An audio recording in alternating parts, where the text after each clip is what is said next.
सकाळ झाली.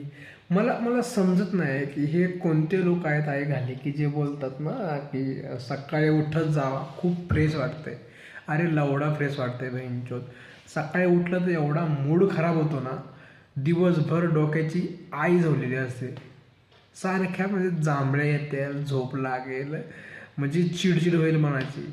आणि ही आई घाली म्हणतात की बाबा सकाळी उठा 5:30ला, सूर्यनमस्कार करा, बघा किती मोसम अरे लवडा मोसम भारी आहे. मी ते मोबाईलमध्ये बघल, सूर्य कसा उगवतो ते मी मोबाईलमध्ये बघल ना 10 वाजता उठून. काय संबंध काय? कोणता येडा भोकाचा होता की सकाळी 6ला उठायचं सांगत होता आणि बोलतोय की सकाळी सकाळी खूप मूड फ्रेश होतो. काय माझा मूड फ्रेश नाही, माझा मूड खराब झाला आहे. सकाळी सकाळी उठून ते लोकांचे स्टेटस बघतो, गुड मॉर्निंग, शुभप्रभात, एवढे व्हॉट्सअपला आहे घातली.